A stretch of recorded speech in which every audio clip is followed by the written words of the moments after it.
Hello guys, welcome back to my YouTube channel. This is Kavita. आज हमने लिया है क्लास 8 का रेशनल नंबर एक्सरसाइज 1.1। चलिए देखते हैं, स्टार्ट करते हैं। पहला question, name the property under multiplication use in each of the following. तो यहाँ जो हमें टर्म्स दी हैं, यानी यहाँ जो हमें क्वेश्चंस दिए हैं, हमें इसमें बताना है कि किस क्वेश्चन में कौन सी प्रॉपर्टी का जो है वो यूज़ किया गया है, विच प्रॉपर्टी इज यूज्ड।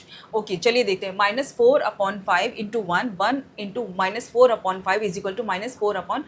अब आप यहाँ देखिए, ये जो टर्म है हमारी, ये कुछ इस तरह से लिखी है, a into 1 is equal to 1 into a is equal to a. यानी कि अगर हम किसी भी टर्म को 1 से मल्टीप्लाई करते हैं तो वही टर्म हमें आंसर में मिलती है, या फिर अगर हम 1 से किसी भी नंबर को मल्टीप्लाई करते हैं तो आंसर हमें क्या होता है, वो सेम नंबर ही मिलता है। तो यहाँ जो आइडेंटिटी यूज़ हुई है हमारी, वो हुई है 1 इज मल्टीप्लिकेटिव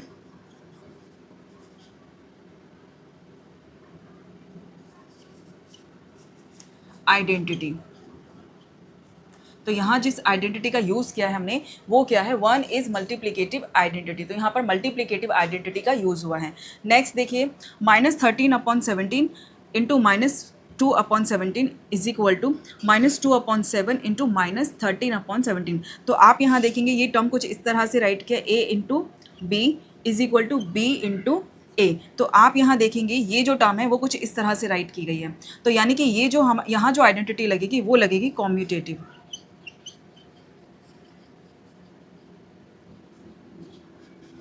तो यहाँ जो आइडेंटिटी लगी वो लगी हमारी कॉम्यूटेटिविटी। ओके, तो यहाँ ये वाली आइडेंटिटी लगेगी। चलिए नेक्स्ट देखते हैं। अब यहाँ देखिए, -19/29 इंटू 29/-19। तो जो प्रोडक्ट निकला वो हमारा 1 ही निकला। तो आप यहाँ देखेंगे, यहाँ जो आइडेंटिटी हमारी यूज़ होती है वो कौन सी होती है। तो आप यहाँ देखिए, a/b इंटू b/a। तो कुछ इस टाइप की आइडेंटिटी यूज़ हुई है हमारी, इस टाइप की आइडेंटिटी यूज़ हुई है। तो इस आइडेंटिटी को क्या कहते हैं, ये होती है हमारी मल्टीप्लिकेटिव इनवर्स। इसको बोलते हैं मल्टीप्लिकेटिव इनवर्स। तो यहाँ जो प्रॉपर्टी हमारी यूज़ हुई है वो यूज़ हुई है मल्टीप्लिकेटिव इनवर्स आइडेंटिटी। ओके, चलिए नेक्स्ट मूव करते हैं नेक्स्ट क्वेश्चन पर।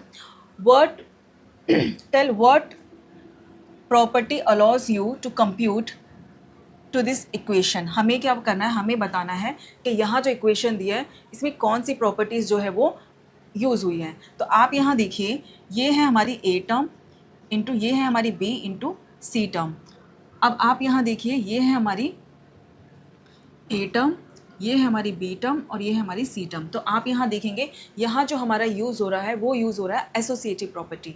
ये कौन सी प्रॉपर्टी है, एसोसिएटिव प्रॉपर्टी।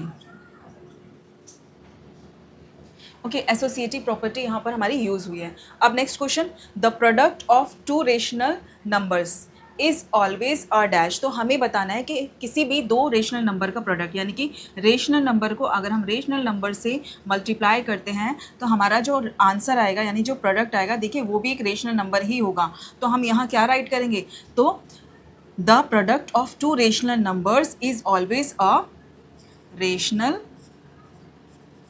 नंबर। तो वो रेशनल नंबर ही होगा। तो सपोज़ अगर हमने किसी रेशनल नंबर को प्लस किया है किसी रेशनल नंबर से, तो देखो आंसर जो होगा वो भी रेशनल नंबर ही निकलेगा। ओके, अब यहाँ देखिए, अगर हमने किसी रेशनल नंबर को माइनस किया किसी रेशनल नंबर से, तो जो आंसर होगा वो भी हमारा रेशनल नंबर ही होगा। ये तो इसमें कम्प्लीटली फॉलो होगा, लेकिन डिवीज़न में फॉलो नहीं होता है। तो हम क्या करते हैं, ये आइडेंटिटीज़ का यूज़ करते हैं। आई होप कि आपको क्लियर हुआ होगा, और आप प्लीज़ हमारे वीडियो को ज़्यादा से ज़्यादा लाइक, शेयर एंड सब्सक्राइब करें। और मिलते हैं नेक्स्ट वीडियो में, तब तक के लिए बाय बाय।